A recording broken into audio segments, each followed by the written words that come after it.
Nanganak yung tupa.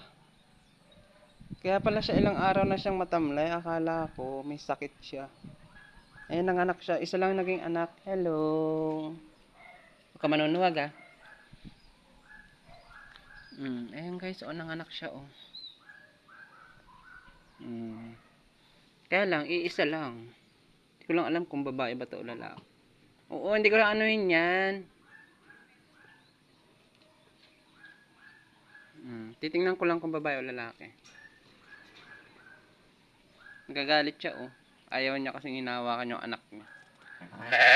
Oh, galit. Patingin lang.